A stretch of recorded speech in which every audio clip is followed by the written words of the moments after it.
Hello everybody, and welcome to day 24 of the Road to 2K on chess.com. In our last episode, we took another spill back down into the 1700s, but today we're going to go ahead and play a 1783 from Peru, and we get the white pieces. So we're going to start with e4. We're going to play another Vienna game. Like I said, I'm still in the process of learning some new openings, and today we actually get the copycat variation of the Vienna, which is one of my favorite openings. It tends to be quite trappy. They go all the way back, which I think is already a mistake because it gives us tempo. The threat here is an immediate d5, so we're going to slide back to queen f3, threatening a mate in 1. I'm really hoping our opponent sees it. They do. So now we're going to play knight g to e2, d3, and we're going to bring this bishop out. In that case, we're going to still play d3. Let's play our bishop to e3. They go back. And here, I'm already kind of tempted to go here. So let's go up 1. We're threatening both pieces, so I think we'll see knight takes. And after knight takes here, we're threatening this. We're also threatening to damage the pawns. Our opponent opts to go there.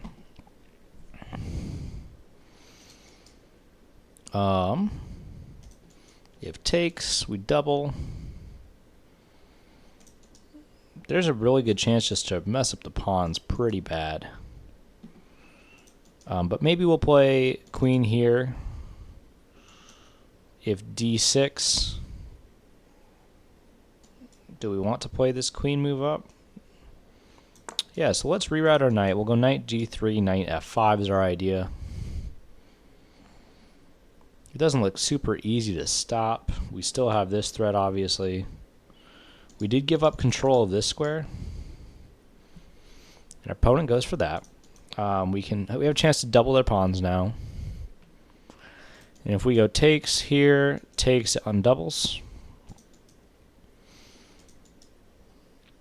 And I like kind of giving them this open file.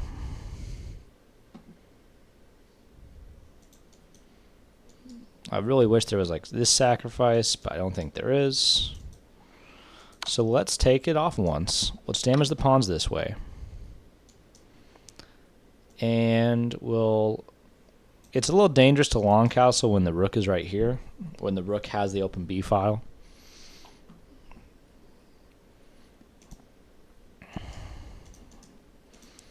There might be an argument for this.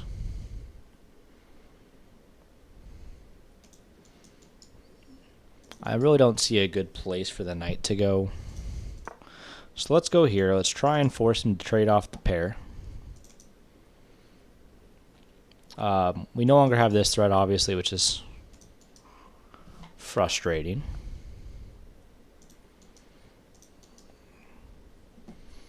We'll long castle here.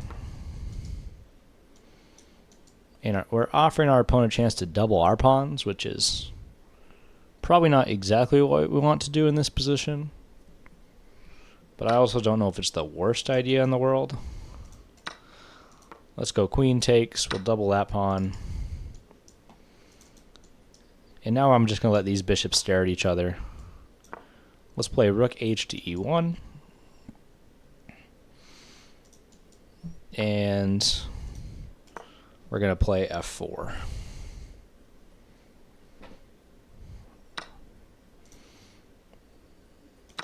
Our opponent takes. We're going to take back.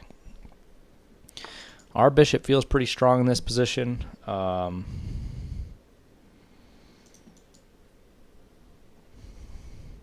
don't see any reason for us to take. And I might actually just bring my king up and start bringing my king towards the center. And it looks like we might get into an opposite color bishop endgame, where our pawns are a little bit healthier than our opponents. Okay. And does our opponent want to play that endgame with us? We can. They oblige. Take the end double. And then we're going to bring our king up to the center. So let's go ahead. Let's do that. Let's avoid unnecessary complication. And that does create a hole. If I play C4 now,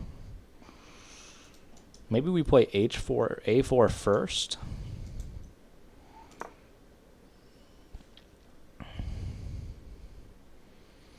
And we're essentially trying to get our opponent into Zugzwang, which is the whole idea here. Is we can probably play... Well, now they might be threatening this. And if I go here, they push anyway. Takes. But my king comes in. And you have to stick around for this pawn. So we're going to play C4. And we have a bunch of moves here to stop. This one gives up more time.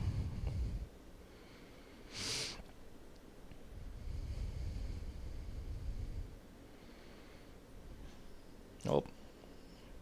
We're going to refresh.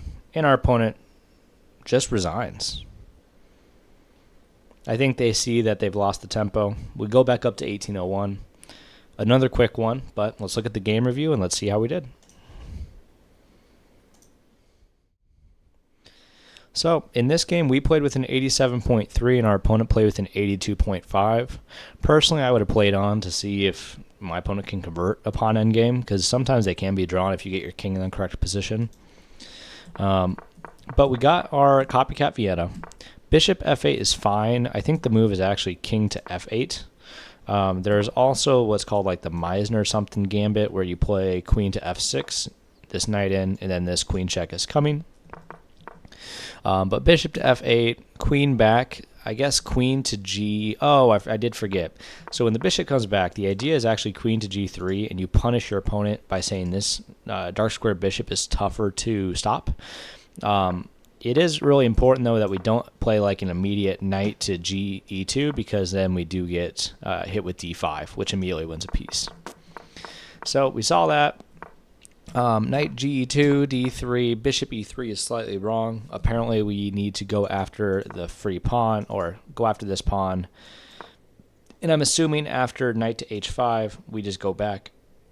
Queen f3, threaten here. After our opponent declined it, e takes is better to attack the knight.